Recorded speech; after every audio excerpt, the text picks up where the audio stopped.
1500 টাকা দিদি দিয়ে বলছে, ছেলেদের দিয়ে বলছে যে এরা চাকরি ফর্ম ফিল আপ করবে, যাতায়াত করবে, চাকরি জীবনে হবে না। আর মোদিজি বলেছে ছেলেদেরকে যতদিন না চাকরি হবে, চাকরি পেলে কিন্তু মোদিজি এটা হয়তো আর দেবে না, কিন্তু চাকরি যতদিন না হবে ছেলেদের ততদিন এইটা পাবে, ছেলেরা পাবে এবং মহিলাদের 1500 টাকা 3000 টাকা অনেকটাই কাজে এগোবে। আমার এই ভরসা বলতে গেলে পুরো 100%। এবং মোদিজি যখন বলেছে করবে তো করবে। বাকি রাজ্যেও দেখা যাচ্ছে এরকম অনেক প্রকল্প নেওয়া হয়েছে, সেখানেও তো পাচ্ছে, এখানে কেন পাবে? আর এখানে তো বিশেষ করে পাওয়া হচ্ছে। 30% সংরক্ষণ করা হচ্ছে এবং বাসকে পুরোপুরি ফ্রি করা হচ্ছে, বাসে উঠতে, সরকারি বাসে উঠতে ফ্রি করা হচ্ছে। এটা তো নারীদের এগিয়ে ফিরার জন্য তারা করছেন, যাতে নারীরা তাদের সম্মানটা পান। দেশের স্বরাষ্ট্রমন্ত্রী, তার উপর তো সম্পূর্ণ আস্থা শুধু আমাদের নয়, সমগ্র ভারতবাসীর আছে। ভয় না থাকে আমার মেয়ে সুস্থভাবে বাড়ি ফিরবে কি ফিরবে না, তো সেই ব্যাপারে আমরা ভীষণভাবে আশাবাদী যে মহিলারা সুরক্ষিত পশ্চিমবাংলায় বিজেপি সরকারের মাধ্যমেই একমাত্র হবে। इतने सारे दीदी लोग बैठे हैं, मुझे बताओ जरा, सालों तक संदेश काली में बंगाल की माताओं बहनों पर एक घुसपैठिया अत्याचार करता रहा। बंगाल की महिला मुख्यमंत्री चुप रही, क्यों? क्योंकि वो घुसपैठिया था, टीएमसी का कार्यकर्ता था। आरजी कर, Calcutta law university, Durgapur law university दीदी के माथे पर जू नहीं रेंगती है और उल्टा कहती है कि 7 बजे के बाद महिलाओं को बाहर निकलने की जरूरत क्या है? दीदी आपको शर्म आनी चाहिए। एक महिला मुख्यमंत्री होकर आप कह रही हो कि 7 बजे के बाद क्यों बाहर निकलते हैं? सभी बंगाल की माताओं बहनों को मैं वादा कर कर जाता हूं, 5 मई के बाद एक छोटी सी बच्ची भी स्कूटी पर निकलती है, कोई गुंडा उसके सामने आंख उठाकर नहीं देख पाएगा, नहीं देख। আমার এই ভরসা বলতে গেলে পুরো 100%। এবং মোদিজি যখন বলেছে করবে তো করবে। বাকি রাজ্যেও দেখা যাচ্ছে এরকম অনেক প্রকল্প নেওয়া হয়েছে, সেখানেও তো পাচ্ছে, এখানে কেন পাবে? আর এখানে তো বিশেষ করে পাওয়া হচ্ছে। আমার পার্সোনালি লাভ বলতে গেলে আমার বাড়ির লোক পাবে, এর ফলে মানে নারীদের অনেক উপকার হবে। যুবদের যেটা বলছেন সেটা হচ্ছে আমি তো অনেক উপকার পাবো, আমার অনেক হেল্প হবে, পড়াশোনার দিক থেকে হেল্প হবে, আমি আদার্স জিনিসপত্র কিনতে পারবো। আমাদের বাংলার নাম রচনা হবে, আমাদের বাংলার নাম কোন জায়গায় যাবে, আগে কোথায় ছিল। তাহলে আপনি ভাবুন যদি খেলাধুলার দিক থেকে এগুলো করা, মানে আমাদের প্রধানমন্ত্রী এগুলো করে, তাহলে আমরা আবার কোথায় যাবো? আবার বাংলা থেকে কত প্লেয়ার উঠবে? আমি ভবিষ্যৎ জন্য এখানে সকাল থেকে রয়েছে, সকাল থেকে অপেক্ষা করছি। এক ঝলক খালি দেখবো। অনেকটাই 1500 টাকা দিদি দিয়ে বলছে, ছেলেদের দিয়ে বলছে যে এরা চাকরি ফর্ম ফিল আপ করবে, যাতায়াত করবে, চাকরি জীবনে হবে না। আর মোদিজি বলেছে ছেলেদেরকে যতদিন না চাকরি হবে, চাকরি পেলে কিন্তু মোদিজি এটা হয়তো আর দেবে না, কিন্তু চাকরি যতদিন না হবে ছেলেদের ততদিন এইটা পাবে, ছেলেরা পাবে এবং মহিলাদের 1500 টাকা 3000 টাকা অনেকটাই কাজে এগোবে। এগিয়ে যাওয়ার জন্য আমাদের দেশের ভেতর যে সমস্ত অরাজকতা চলছে পশ্চিমবঙ্গে, তা যাতে একদম সাফ করে দিতে পারেন সেই আশা নেই আমরা এসেছি এবং তিনি সেটা পারবেন। হ্যাঁ অবশ্যই বিজেপির প্রতি পুরোপুরি আস্থা আমাদের এই বর্তমান সরকারের প্রতি কোনো আস্থা নেই। এটা নিরাশার সরকার, এরা খালি ভাতা চেনে আর টাকা কি করে ঘরে ঢুকাবে তাই চেনে। বর্তমান সমাজকে এরা চেনে না, সমাজের ছেলেমেয়ে একদম পুরো ড্যামেজ করে দিচ্ছে। অনেকটাই আমি এক্সাইটেড, ওনাকে দেখবো একটা কেন্দ্রীয় মন্ত্রী, স্বরাষ্ট্রমন্ত্রী বলে কথা, আমাদের বিজেপির লোক আমরা আরো আনন্দ পেয়ে এসেছি সবাই। পুরোটাই লাভ আমাদের জন্য, স্বাস্থ্য, শিক্ষা সবই দিয়ে বাসও আমাদের জন্য ফ্রি করে দিচ্ছেন মহিলাদের জন্য, সরকারি বাস।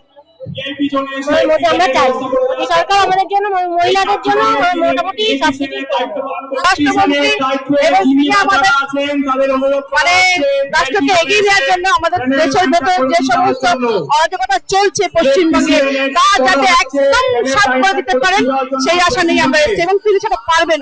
এই সরকারি বাস ফ্রি 33% সরকারি চাকরি রিজার্ভ খবরও মানে খবরও ভালো আপনাদের আমাদের পক্ষে তো 100% ভালো। আমরা এটা খুব খুশি হয়েছি, নারীদের পক্ষে এটা খুবই ভালো কথা যে তাদের জন্য 33% সংরক্ষণ করা হচ্ছে এবং বাসকে পুরোপুরি ফ্রি করা হচ্ছে, বাসে উঠতে সরকারি বাসে উঠতে ফ্রি করা হচ্ছে। এটা তো নারীদের এগিয়ে ফিরার জন্য তারা করছেন যাতে নারীরা তাদের সম্মানটা পান। যেমন আগে আমাদের দেশে নারীদের একটা আলাদা জায়গা ছিল, সেই জায়গাটা আমরা ক্রমশ হারিয়ে ফেলেছি বাইরের মানে মুসলমানদের আক্রমণ বা বাইরের যে কোনো ইয়ের আক্রমণ থেকে, ধরুন বিদেশি আক্রমণ থেকে আমরা সেটা হারিয়ে ফেলেছি। সেই জায়গাটাকে মোদীজি এবং আমাদের স্বরাষ্ট্রমন্ত্রী অমিত শাহজি যাতে আমরা পুনরায় ফিরে পাই সেই চেষ্টাই ওনারা করে যাচ্ছে, এতে আমরা খুব খুশি। এটা স্বনির্ভর হওয়ার জন্য যেটা ভেবেছেন প্রধানমন্ত্রী, আমাদের দেশের যশস্বী প্রধানমন্ত্রী সকল মহিলাদের জন্য ভেবেছে যে তাদের নিজস্ব পায়ে দাঁড়ানো উচিত দরকার। কারণ আমাদের যেটা আমাদের মানে পশ্চিমবঙ্গ সরকার যেটা বলেন যে এটা আমরা ভাতা দিচ্ছি, আমরা সেই কথায় বিশ্বাসী না। আমরা ভাবি এটা সাম্মানিক দেওয়া হচ্ছে আমাদেরকে, এবং প্রধানমন্ত্রী বলেছেন এটা মহিলাদের জন্য সাম্মানিক দেওয়া হচ্ছে। যে সাম্মানিক পেয়ে সেই ঘরের মহিলা তার বাচ্চা বলুন, তার নিজস্ব প্রয়োজন বলুন, তিনি সম্পূর্ণভাবে নিজে স্বাধীনভাবে মেটাতে পারবেন। তো এই ব্যাপারে আমরা ভীষণভাবে পশ্চিমবঙ্গবাসী আশাবাদী যে আমাদের দেশের যশস্বী প্রধানমন্ত্রী যে কথা দিয়েছেন তিনি সেটা সম্পূর্ণভাবে পূরণ করবেন। দেখুন, মহিলাদের জন্য যে রকম ভাবে আমাদের রাজ্যে কোন রকম ঘটনা ঘটলে তার কোনো আমরা দেখিনি যে আমরা কোন রকম নিরাপদ পেয়েছি।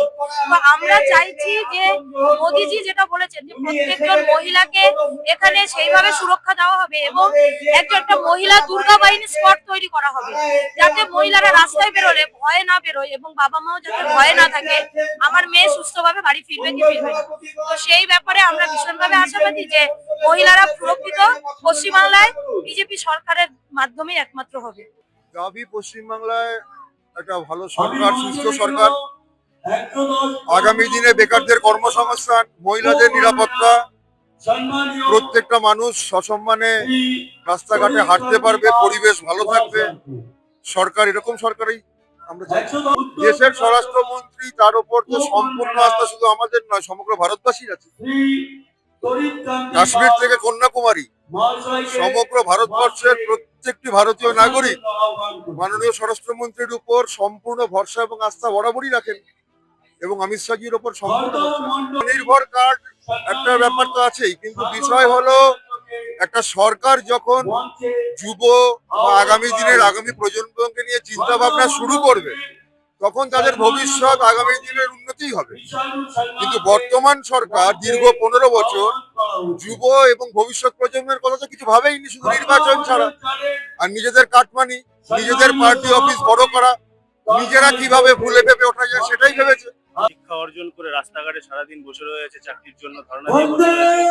এই সরকার সেই চাকরি বাকরি নিয়ে কোনো চিন্তা ভাবনা করছে না এবং যারা চাকরিরত অবস্থায় রয়েছে তাদের ডিএ থেকে শুরু করে সব দিক থেকে তারা বঞ্চিত রয়েছে।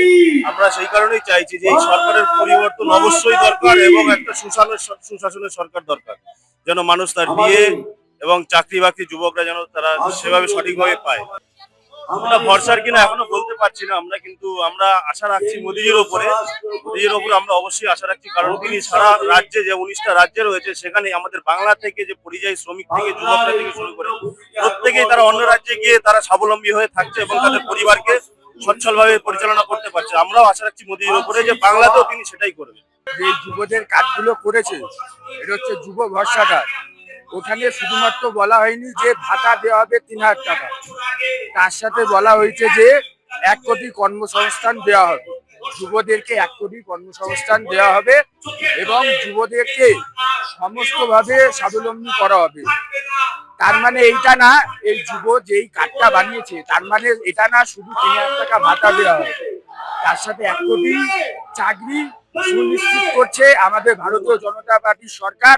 আর কারখানা, যেসব কলকারখানা এবং যেসব শিল্প 15 বছর ধরে এই টিএমসি সরকার বন্ধ করে রেখেছে, এই শিল্প কলকারখানাগুলো আবার নতুন করে চালু করা হবে এবং যুবদেরকে ভরসা দিচ্ছে ভারতীয় জনতা পার্টির সরকার যে আগামী 4 তারিখের পর যখন ভারতীয় জনতা পার্টি সরকার আমাদের গঠন হবে তখন এই এই এই এই যুবদেরকে 1 কোটি চাকরি আমাদের ভারতীয় জনতা পার্টির সরকার সুনিশ্চিত করছে। 3000 টাকা কতটা লাভ বলে মনে হয়? 3000 টাকা লাভ ক্ষতির তো এখানে কোনো বিষয় নেই। এই লাভ হতে পারে তোমার personally?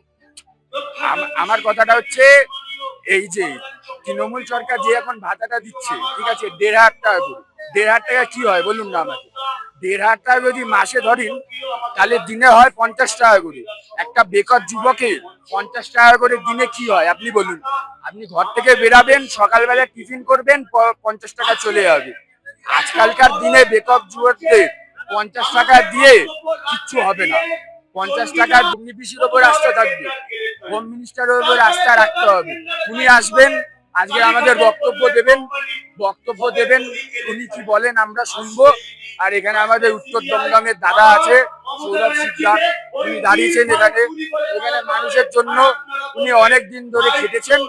আজকের অমিত শাহ আসবেন, উনি আমাদেরকে একটা লক্ষ্য স্থির করে দিয়ে যাবেন কিভাবে আমরা 2026-এর নির্বাচন জিতবো আর আমাদের ভারতীয় জনতা পার্টি সরকার গঠন হবে। এবং আমাদের সকল যুবক ভাই বোনেদের বলবো যে ভারতীয় জনতা পার্টির সরকার তৈরি হলে এই যে 1 কোটি চাকরি এবং কর্মসংস্থান আমরা যে দেব বলেছি সেটা সম্পূর্ণরূপে আস্থা রাখতে হবে অমিত শাহর ওপর এবং ভারতীয় জনতা পার্টির উচ্চ নেতৃত্বের ওপর। আশা রাখছি যে সুদিন আসবে ফিরে পশ্চিমবঙ্গে।